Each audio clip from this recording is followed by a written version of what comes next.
வீட்டுல ஒரு விசேஷம், ஒரு 1000 லட்டு தேவைப்படுது. வணக்கம் மக்களே, வெல்கம் டு தி ஸ்டோரி. நம்ம சப்ஸ்கிரைபரோட சேலஞ்சை அக்செப்ட் பண்ண மாதிரி இன்றைக்கி டே 1 நம்ம வந்து ஃபஸ்ட்டு லட்டு செய்ய போகிறோம். என்ன லட்டுன்னு பார்த்தீங்கன்னா பொட்டுக்கடலை லட்டு. ஸோ இதுக்கு தேவையான இன்க்ரீடியன்ஸ்லாம் வந்து பொட்டுக்கடலை ஒரு கப்பில் எடுத்து வச்சுருக்கேன். அதுக்கப்புறமா ஜாகரி, நீங்கள் வேணும்னா ஒயிட் சுகர் ஆட் பண்ணிக்கலாம். அதுக்கப்புறமா ட்ரை கிரேப்ஸ் எடுத்திருக்கேன். அதுக்கப்புறமா கொஞ்சம் பாதாம் எடுத்திருக்கேன். அதுக்கப்புறமா கொஞ்சம் முந்திரி, 2 ஏலக்காய் பீசஸ். இது வந்து ரொம்பவே ஈஸியாக எல்லார் வீட்லேயும் இருக்கிற பொருள் வச்சு செய்யக்கூடிய லட்டு. ஸோ பொட்டுக்கடலை எல்லார் வீட்லேயும் இருக்கும். ஸோ அதை வச்சு நம்ம செய்ய போகிறோம். இதுக்கு நான் வந்து 200 கிராம்ஸ் ஆஃப் பொட்டுக்கடலை எடுத்துட்டேன். ஸோ அதுக்கு ஈக்குவலண்ட்டாக வந்து 175 கிராம்ஸில் ஜாகரி எடுத்திருக்கேன். ஸோ நம்ம எடுத்து வச்சுருந்த பாதாமை வந்து நல்லா சின்ன சின்ன பீசஸாக கட் பண்ணுறேன். உங்களுக்கு வேணும்னா நீங்கள் அரைச்சி கூட உள்ளே மிக்ஸ் பண்ணிக்கலாம். எனக்கு வந்து சின்ன சின்ன பீசஸாக இருந்தால் பிடிக்கும். ஸோ அதனால் சின்ன சின்ன பீசஸாக நான் வந்து கட் பண்ணிக்கிறேன். ஸோ கட் பண்ணதுக்கப்புறம் அந்த கட் பண்ண பாதாம், அதுக்கப்புறமா முந்திரி, அதுக்கப்புறம் ட்ரை கிரேப்ஸ்லாம் வந்து இப்போதைக்கு நமக்கு தேவையில்லை. ஸோ சமைக்கும்போது எடுத்துக்கலாம். சைடில் வச்சுட்டு ஒரு சின்ன மிக்ஸி ஜார் எடுத்து நம்ம எடுத்து வச்சு இந்த பொட்டுக்கடலை எல்லாம் அதுக்குள்ளே போட்டு நான் இப்போ அரைக்க போகிறேன். ஸோ அரைக்கிறது வந்து ரொம்பவே வந்து ஃபைனாக இருக்கணும். அது நல்லா மாவு மாதிரி வந்துருக்கணும். நீங்கள் மிக்ஸி ஜார் எடுத்ததுக்கப்புறமா ஒரு டிஷ்யூ வச்சு நல்லா அதை வந்து நல்லா டீப் ட்ரையாக வந்து க்ளீன் பண்ணிக்கோங்க. அதில் ஒரு சொட்டு கூட தண்ணி இருக்கக்கூடாது. ஸோ இந்த மாவு மாதிரி அரைச்சது வந்து நம்மளுக்கு தண்ணி இருந்துச்சுன்னா அதில் ஒட்டிக்கும். நல்லா வந்து ரொம்ப ஃபைனாக அரைச்சிக்கோங்க. மாவில் கொஞ்சம் கூட அந்த பொட்டுக்கடலை கொஞ்சம் கூட அரையாமல் இருக்கக்கூடாது. ஸோ நல்லா ஃபைனாக அரைச்சிக்கோங்க. அதுக்கப்புறமா நம்ம கட் பண்ணி வச்சுருக்க பாதாம்லாம் நான் வந்து உள்ளே ஆட் பண்ணிக்கிறேன்.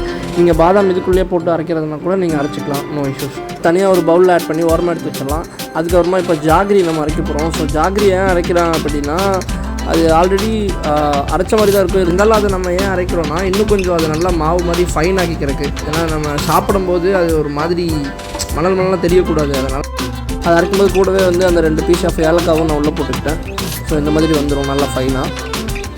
அதையும் எடுத்து நம்ம ஆல்ரெடி பவுலில் ஆட் பண்ணி வச்சுருக்க அந்த பொட்டுக்கடலை மாவு கூட இதையும் மிக்ஸ் பண்ணிடுறோம். மிக்ஸ் பண்ணி உள்ளே போட்டுட்டு நல்லா வந்து அந்த ரொம்ப கட்டியாக இல்லாத மாதிரி சாலிட் ஆகாத மாதிரி நம்ம நல்லா அதை வந்து கலந்துக்கணும். இது ரொம்பவே ஈஸியான ஸ்நாக்ஸு. இது நம்ம 2-3 மினிட்ஸில் ஈஸியாக ரெடி பண்ணிடலாம்.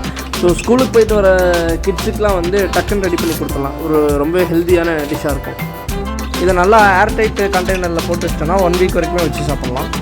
இந்த மாதிரி வந்து ரொம்ப ஃபைனாக வரணும். நீங்கள் வந்து அந்த கட்டியாக இருக்கிறதெல்லாம் வந்து இந்த நம்ம கரண்டி வச்சு அதை அப்படியே உடச்சி விட்டு ரொம்ப ஃபைனாக ஆக்கிக்கோங்க. அதுக்கப்புறமா இப்போ நான் அடுப்பு பற்ற வச்சுட்டு அதில் ஒரு சின்ன வடச்சட்டி எடுத்து வச்சு அதில் வந்து ஒரு 3 டேபிள் ஸ்பூன் ஆஃப் கீ வந்து ஆட் பண்ணிக்கிறேன். So 1, 2 and 3. So 3 tablespoon of ghee add பண்ணிவிட்டு அடுப்பை வந்து சிம்மில் வச்சுக்கோங்க. ஏன்னா ஃபுல் ஃப்ளேமில் வச்சா வந்து அந்த கீயோட ஸ்மெல் வந்து கொஞ்சம் கருகின ஸ்மெல் ஆயிரும். ஸோ சிம்மில் வச்சுட்டு அது நல்லா கொதிச்சதுக்கப்புறமா நம்ம ஆல்ரெடி எடுத்து வச்சுருக்க கேஷ்யூஸ்லாம் உள்ளே கொட்டி அதை நல்லா கோல்டன் ப்ரௌனிஷ் கலரில் வர அளவுக்கு கொஞ்சம் அப்படியே அதில் நெய்யில் போட்டு வதக்கிக்கோங்க. அது கொஞ்சம் கோல்டன் ப்ரௌனிஷ் கலரில் வந்ததுக்கப்புறமா நம்ம ட்ரை கிரேப்ஸ் எடுத்து உள்ளே போட்டிங்கன்னா அது அப்படியே பூரி மாதிரி கொஞ்சம் புஷ்ஷுன்னு வரும். ஸோ அதுக்கப்புறமா வந்து நம்ம அடுப்பை ஆஃப் பண்ணிக்கலாம். அடுப்பை ஆஃப் பண்ணிட்டு அதை நல்லா வதக்கி விட்டுட்டு நம்ம ஆல்ரெடி எடுத்து வச்சுருக்க அந்த பவுடர் மிக்ஸையும் உள்ளே போட்டுட்டு அதை நல்லா வந்து உடனே நம்ம கலர ஆரம்பிச்சிடணும். இல்லைனா வந்து அது அப்படியே ரொம்ப சாலிட் ஆகிடும். நம்ம ஒரு கொஞ்ச நேரம் கூட அந்த கரண்டி வெளியே இருக்கக்கூடாது. ஸோ நம்ம அதை வந்து நல்லா மிக்ஸ் பண்ணிகிட்டே இருக்கணும். ஏன்னா அது ரொம்ப சாலிட் ஆகக்கூடாது. ரொம்ப ஃபைனாக இருந்தால் தான் நம்ம உருண்டை பிடிக்கிறதுக்கு ஈஸியாக இருக்கும். நம்ம கையிலையும் கொஞ்சம் ஒரு ட்ராப் ஆஃப் கீ ஆட் பண்ணி நல்லா உருண்டை பிடிக்க ஆரம்பிச்சிடலாம். ஸோ உருண்டை பிடிக்கும் போதும் கொஞ்சம் உதிரியாக மாவு மாதிரி வரும். ஸோ அந்த டைமில் வந்து நமக்கு தேவையான அளவுக்கு 1 ஸ்பூன் இல்லை 2 ஸ்பூன் கீ வந்து நம்ம ஆட் பண்ணி அதை ரவுண்ட் பண்ண ஆரம்பிச்சிடலாம். உருண்டை பிடிச்சதுக்கப்புறமா லட்டை தூக்கி பிளேட்டு மேலே வச்சு அப்படியே கொண்டு போய் சர்வ் பண்ணிட வேண்டியதான். நீங்களும் செஞ்சு பார்த்துட்டு எப்படி வந்துச்சுன்னு கமெண்ட் பண்ணுங்கள். இதே மாதிரி நம்ம அடுத்தடுத்த அப்டேட்ஸ் பார்க்குறதுக்காக நம்ம வீடியோவை சப்ஸ்கிரைப் பண்ணிக்கோங்க. அப்படியே அந்த பெல் ஐக்கானையும் கிளிக் பண்ணிக்கோங்க. அப்படின்னா தான் நம்ம அடுத்த வீடியோ போடுறது உங்களுக்கு நோட்டிஃபிகேஷனாக வரும்.